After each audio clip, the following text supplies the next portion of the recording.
You've got natural boundaries. And so the basic observation that we've been using is if a function is continuous over a closed and bounded interval a to b, then f takes on extrema either at the endpoints AB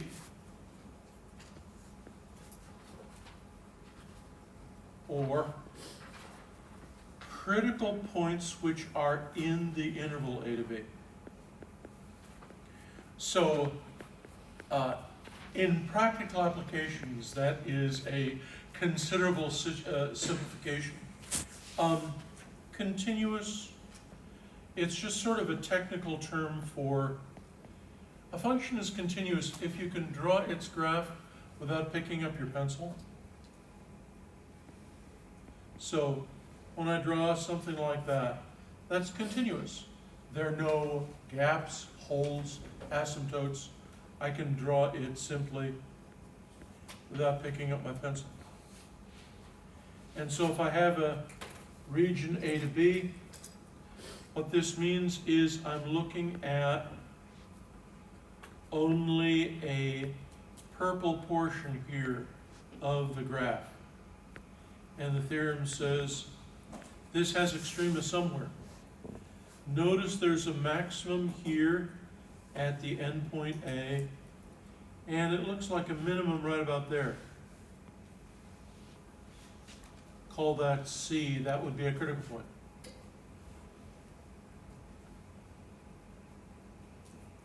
So that's the sort of situation we've been looking at. And now with number 29,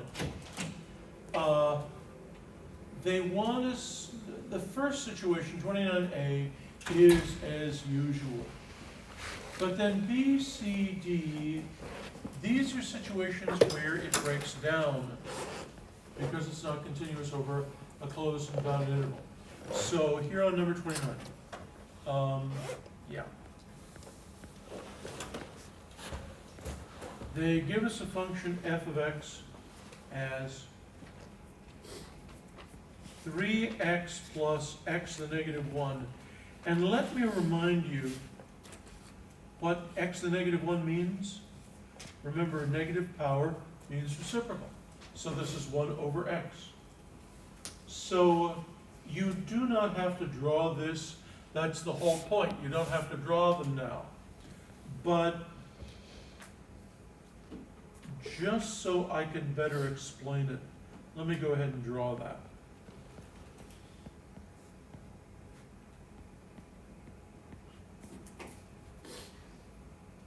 Yeah.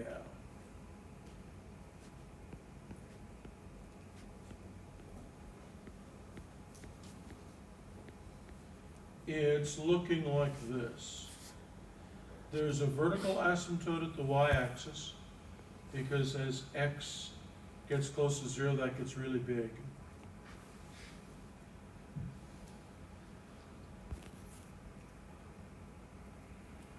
And then on the other side, similarly.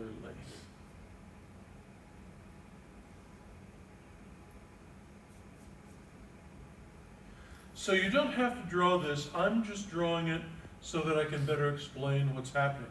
Now, part A is normal. Part A, it asks for the closed interval from 0.5 up to 2. Okay? And so find extrema. We can, because between 0.5 and 2, here's a closed interval, and the graph is a nice continuous curve there. So part A is normal. Part A is not the exception to the rule. And so what do we first have to do? Let's find critical points. F prime of x is equal to 3 minus 1 over x squared. And we set that equal to 0, and x squared equals 1/3. So x is plus or minus 1 over root 3. And I don't need the negative. I'm only interested in the ones that are in the interval. Because 1 over root 3 is like 1 over 1.7, which is like 10 over 17.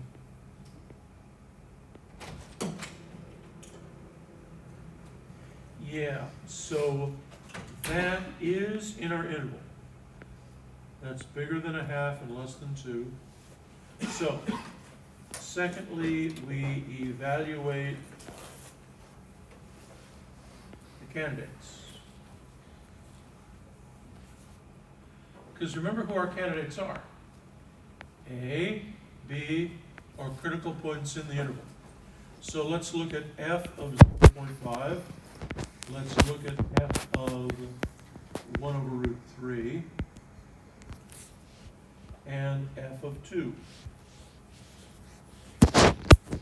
There's our A, there's our B. There's the A, there's the B. And this is a C in the interval. So let's see here. 3 times 0.5, add 1 over 1/2. Well, that would be what? 1.5 plus 2 is 3.5, okay? Now let's do 1 over root 3. So that would be 3 over root 3 plus 1 over 1 over is root 3. So that would be root 3 plus root 3. That's like twice 1.7.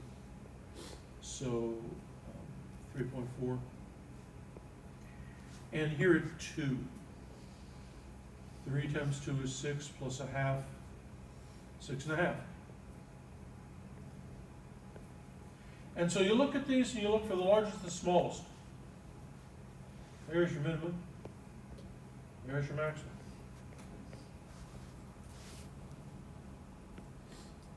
This is 29, right, for 5.5? Yep.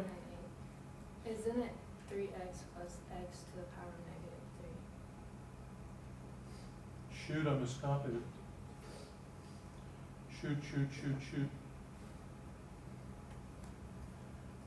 Because I put -1, and it's actually -3. Okay. Shoot.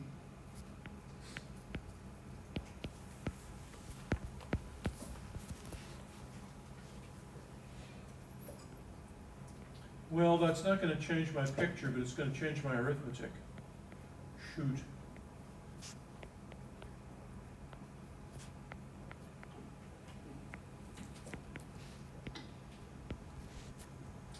So, yeah, let me do it over. Thank you. I miscopied it.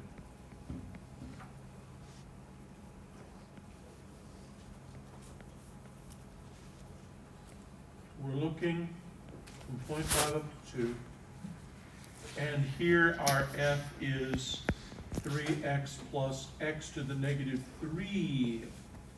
Sorry. Or 3x plus 1 over x cubed. Okay. So first, let's get our critical points f prime. The derivative of 3x is 3. This becomes -3 over x to the 4th. Because it was x to the -3. -3 is new coefficient. New power is 1 less. -3 minus 1 is -4. So if you set that equal to 0, oh, That does make the arithmetic easier, doesn't it? Set that equal to 0, and you see that x to the fourth has to be 1. 3 minus 3 is 0. Which means that x is either plus or minus 1, but I don't need to worry about the negative. I'll take red ink here. -1 is not in my interval, so it's not a candidate. But +1 is. So secondly, let's check out the candidates. F of half, because it's an endpoint. F of 1, because it's a critical point. F of 2, because it's an endpoint. So this would be 3 times a half plus 1 over a half cubed. Well, that's 1.5. And here, this is 1 over an eighth. A half times a half times a half. That's 8. So that comes out to 9.5. 3 times 1 plus 1 over 1 cubed, that's 4. And 3 times 2 plus 1 over 2 cubed, that is 6 1/8. So there is your minimum, and there's your maximum. Is that better? And indeed, the arithmetic was easier for that one. Okay, but now, something goes wrong in the other intervals. So again, the graph was pretty much the same. So f of x is 3x plus 1 over x cubed. So the graph still has more or less the same shape. And let me try and explain what goes wrong. See, B says -1 up to 3. But do you see f is not continuous at 0? Our whole assumption was you had to have a continuous function over a closed and bounded interval. Continuous means no gaps, no jumps. But shoot, you got an asymptote at 0. But x equals 0 is asymptote. So f of x is not continuous. So all bets are off with B. Part C also, it says 0, 3. Notice that's a half open interval. Our observation was over a closed interval. But this is not a closed interval. Like A up to B. That means what? A is less than or equal to X is less than or equal to B. But you see they've got an open parenthesis. And you can see what the problem is. Here, f of x, this 1 over x cubed, is simply getting bigger and bigger and bigger and bigger and bigger and bigger. There's no maximum there. That's what goes wrong. And D, what goes wrong? Here they say -infinity up to 0. Again, it's not closed. It's not a closed and bounded interval. They're just saying the whole left-hand side. And as you can see, that's getting smaller and smaller. That's getting smaller and smaller. So it's not a closed interval A to B. So B, C, and D, they were just trying to illustrate when this does not apply. But most of the time, for most practical considerations, you got a continuous function over a closed and bounded interval.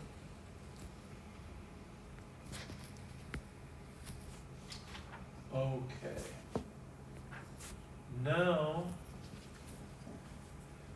we're looking at another very practical situation, optimization.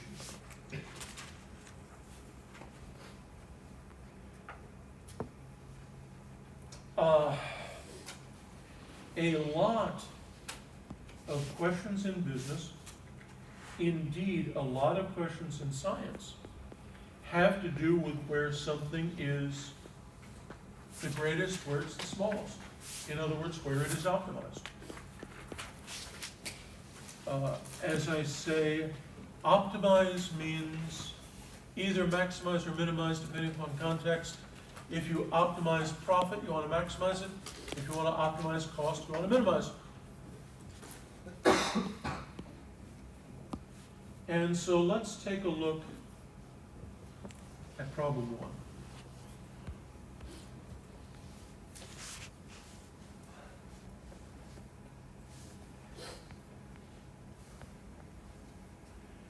Where a river makes a right angle turn, a farmer with 400 feet of fencing wishes to construct a rectangular fenced-in pasture that utilizes two sides. What should the dimensions of the rectangle be to maximize the area enclosed? So you got this river.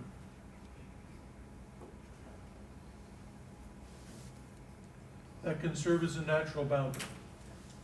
What you want to do is you want to build fencing on two sides so as to enclose the largest.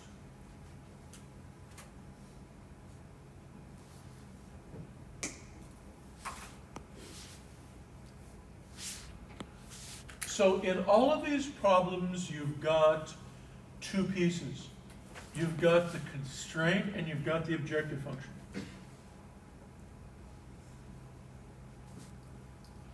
And indeed,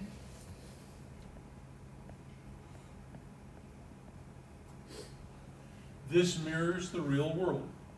Constraint. There's something limiting you. There's something constraining you. If you are making and selling something, you can't make an infinite amount of money because you're constrained by production limitations, transportation limitations. There's something limiting you.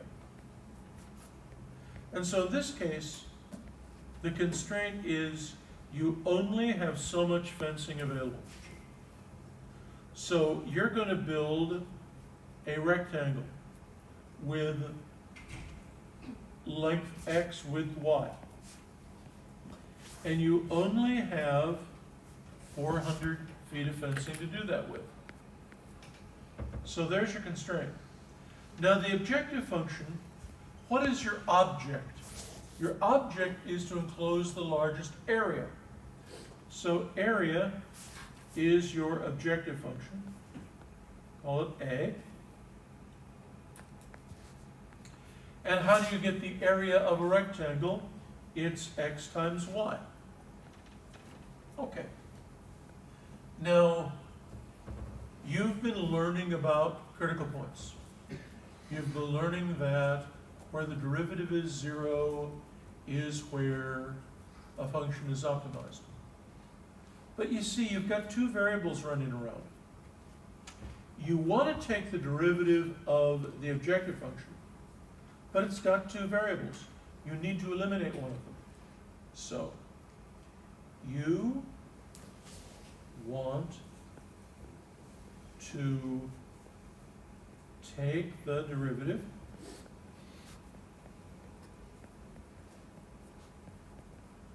of the objective function, but it has two variables.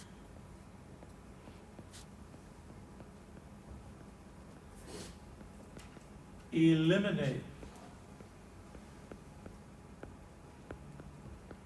one of them using the constraint.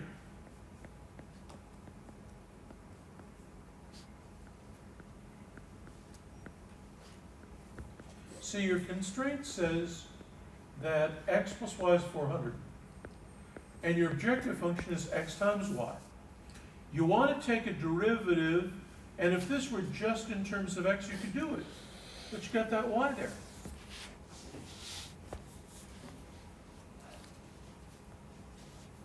So solve the constraint for y.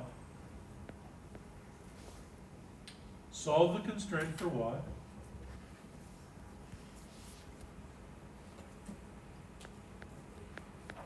And then plug that in to the objective function. So your objective function now is x times 400 minus x.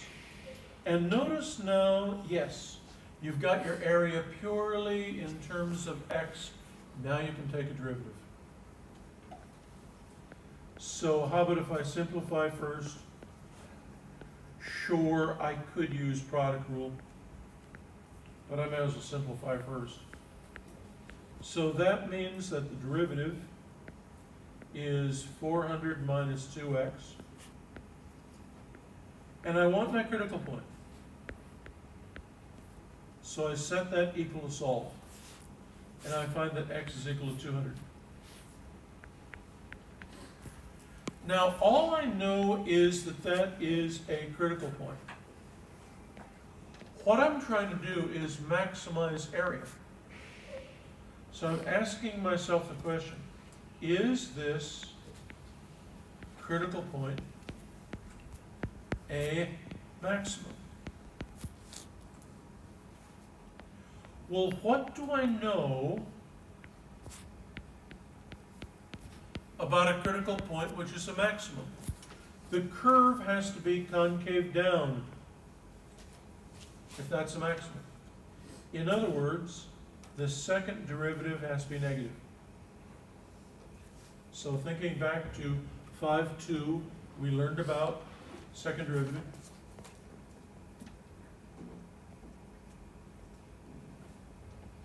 We learned about what concavity says about a critical point. So let's double check the second derivative. The second derivative is easy. The second derivative is negative 2 for all x. Notice it's not negative 2x, it's just negative 2. That means it's concave down everywhere.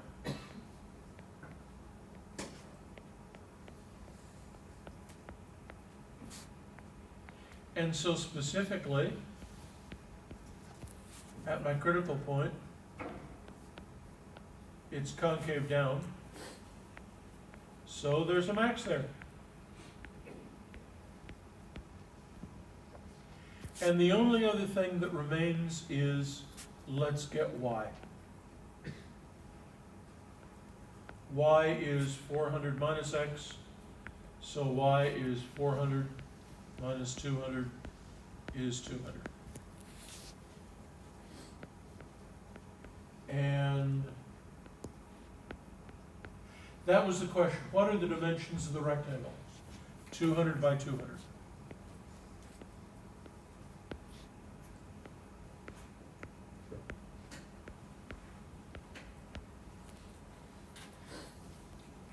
By 200. Now, this is an example of how,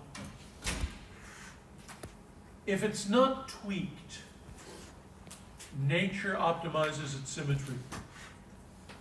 Notice what they're saying is, among all possible rectangles, it is the square that gives you the greatest area.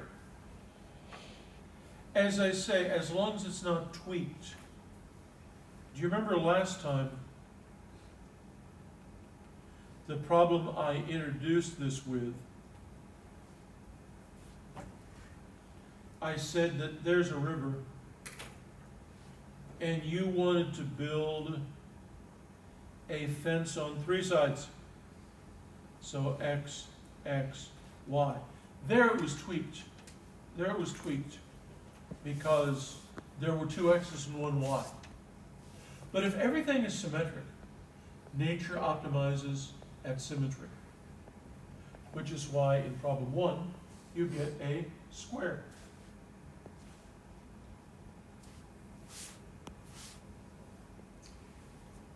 Shall we take a look at number 3?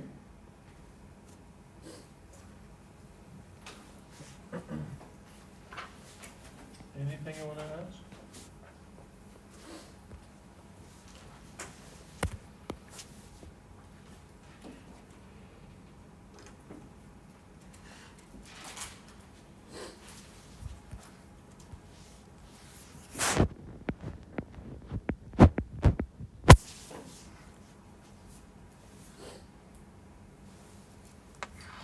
From a 9-inch by 9-inch piece of cardboard, cut square corners so that the sides can be folded up to form a box with no top. What should X be to maximize the volume? Okay. Back in grade school, didn't you fold up boxes like this? So you take a square piece of cardboard. It's 9 inches on a side. If you wish, that's your constraint. What you're going to do now is you're going to cut little squares.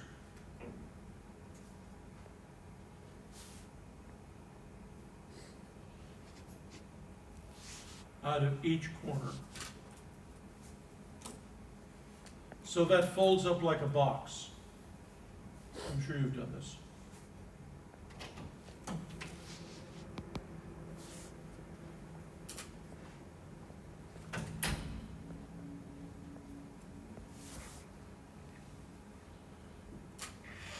Okay? So the question is, how deep do you make your cuts? So let's let X be the depth of your cut. And so, that height there is X. Those heights are all X. And the length of a base, I'll highlight it in green, is that.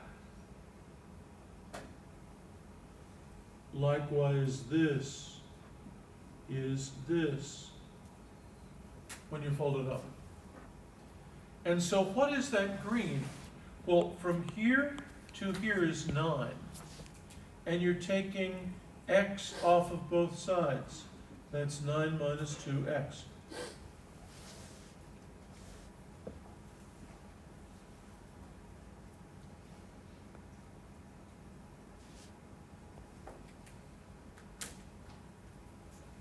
So, if you wish, your constraint, what's limiting you is the 9 by 9 piece of cardboard. And you cut out the corners, and your objective function is the volume.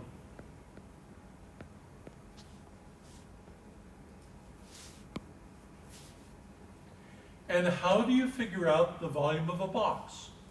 The 3 dimensions.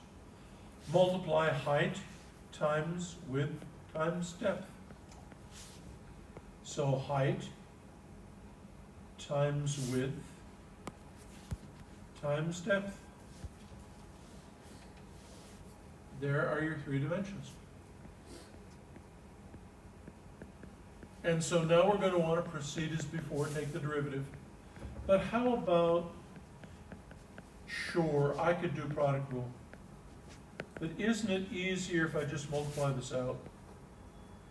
9 times 9 is 81. Negative 2 times 9 is negative 18, doubled is negative 36, plus 4x squared. Is that okay? FOIL, 9 times 9. You can do product rule if you want, but this is easier. 2 times 9 is 18 doubled.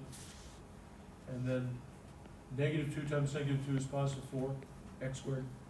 So finally, volume in terms of x is 81x minus 36x squared plus 4x cubed. Take this x, multiply through by x. Are we okay?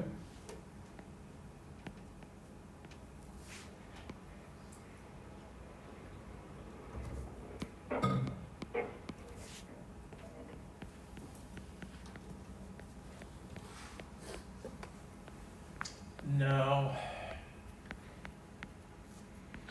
to maximize, find critical points. In other words, you want the derivative. Well, this is just a polynomial.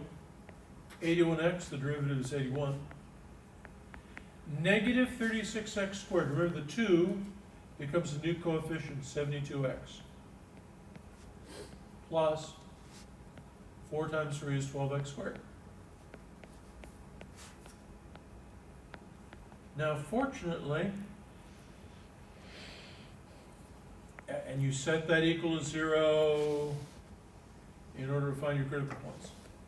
Well, fortunately, you can't factor a 3 out, right?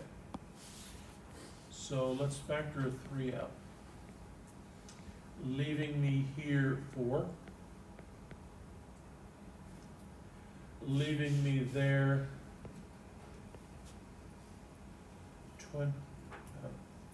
3 goes into 7 twice.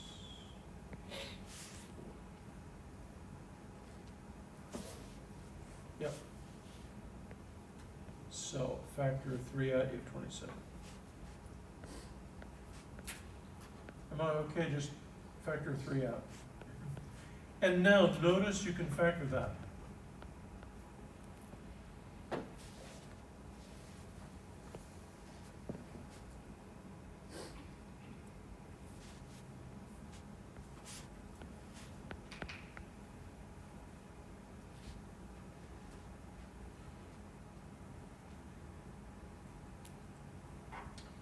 $27 is 3 times 9.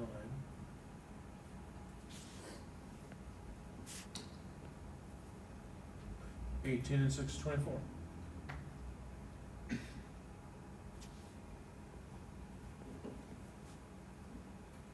Notice you can factor that. 4x squared, negative 6x minus 18. 18 and 6, 24. And then 27. So notice you have 2 critical points.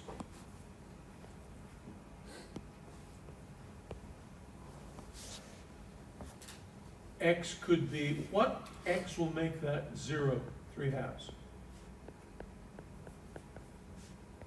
What x will make that 0, 9/2?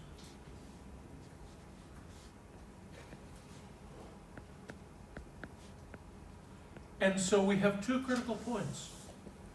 How do we decide what's going to be the maximum? Let's go to the second derivative. We've got 2 critical points, which will be maximum. Because we're trying to maximize volume, remember? Maximize volume.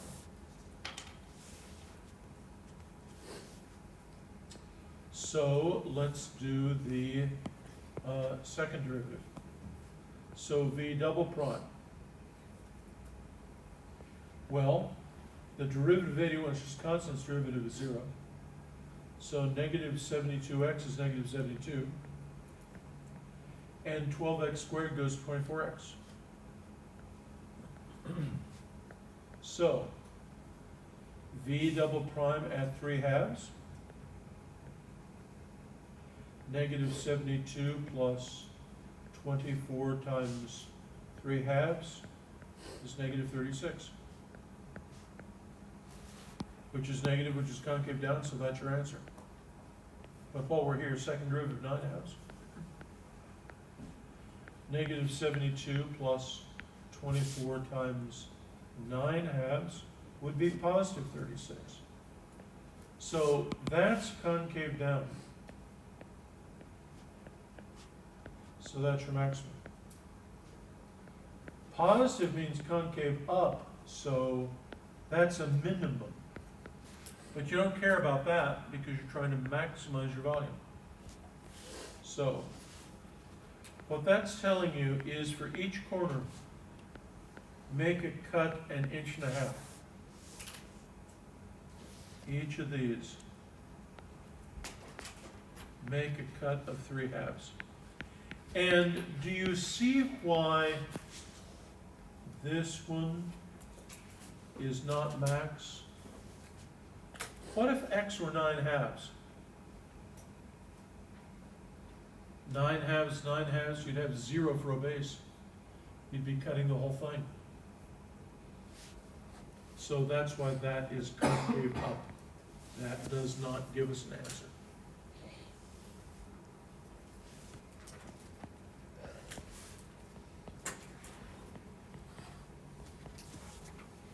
These are fun.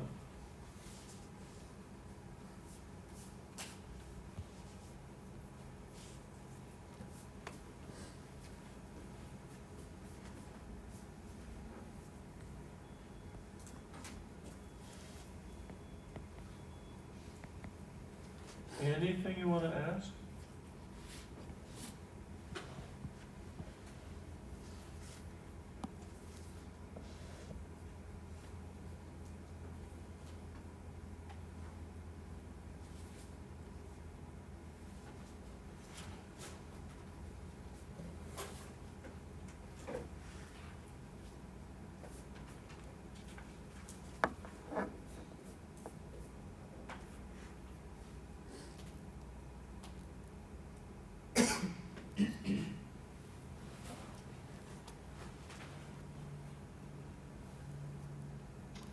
Ready for 5?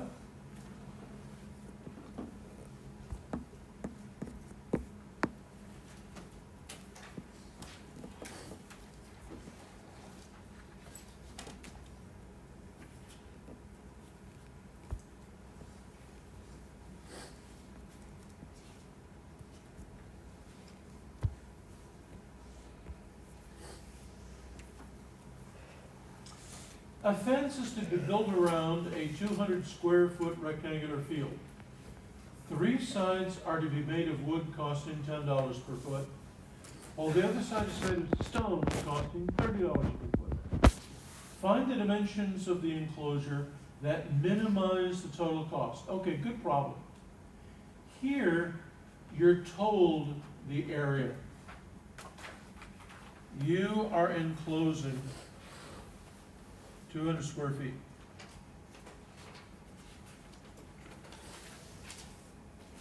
But 3 sides are cheaper than the 4th side. So 3 sides can be made of wood. But the 4th side has to be stone. And the wood is $10 per foot.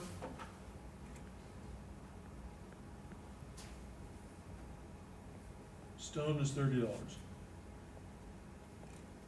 You want to minimize your cost. So,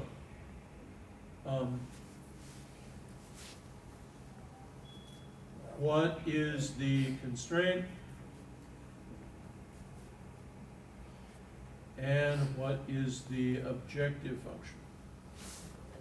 function? Okay, the constraint. You must enclose 200 square feet. So if your dimensions are, it's a rectangle. So let the width be x, the length be y.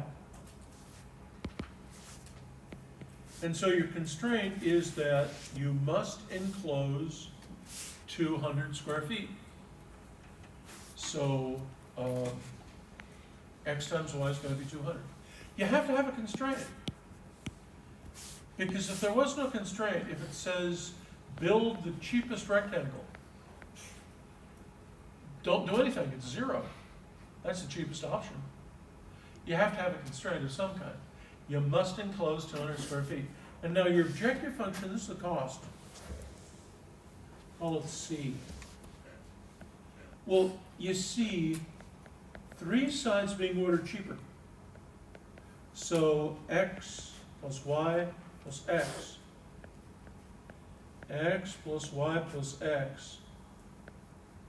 That's how many feet of wood you can have. And stone, that's 30. Your 4th side is $30 a foot. So there's your cost function. Or can I simplify that? Isn't that 2x plus y times $10 plus $30 y? And can I simplify that more? Isn't that 20x plus 10y plus 30y? So isn't that 20x plus 40y? 10 plus 30 gives me 40y. So that's what I want to take the derivative of. But there are 2 variables, you see. I need to eliminate y.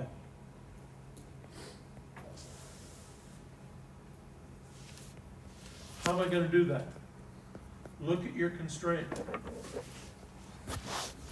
Y is equal to 200 divided by x. X times y is 200. So, solve the constraint for y and plug into the objective function in order to eliminate the y.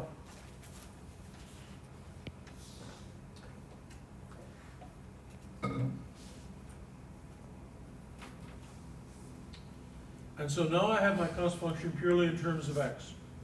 20x plus 40y is 200 over x.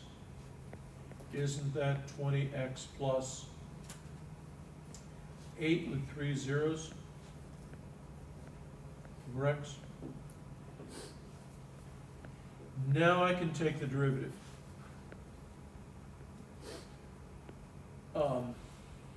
Are you okay with this derivative? If you've got an x in the denominator, that means x to the negative 1 power. So the derivative of 20x is 20. The negative 1 is a new coefficient. 8,000, the old coefficient remains. And now you have 1 less. Your new power is 1 less. Negative 1 minus 1. So you set that equal to 0. Solve for your critical point. Well, isn't that saying 20 is equal to 8,000 over x squared? Move the negative to the right, and x to the negative 2 means denominator. So therefore, x squared is 8,000 over 20. Isn't that 400? So x is the square root of 400 is 20.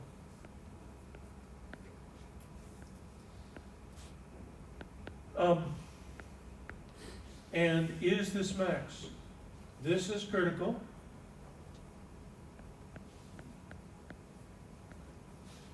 Is it max?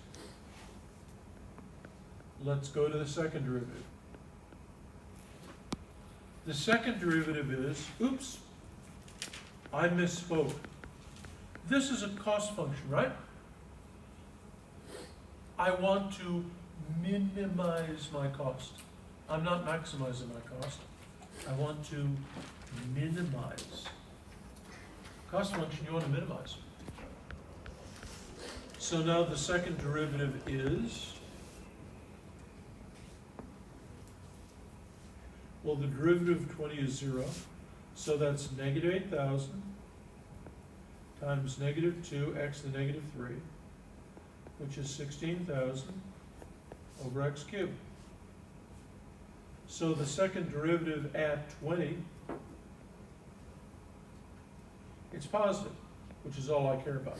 16,000 over 20 cubed.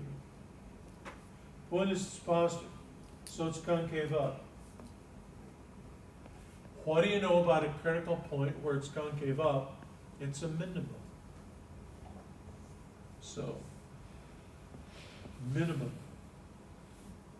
at x equals 20, and I should find out what y is. Y is 200 over x. So y is 10. So there are your dimensions. X should be 20, y should be 10. And that will minimize the cost of your fencing. Aren't these fun?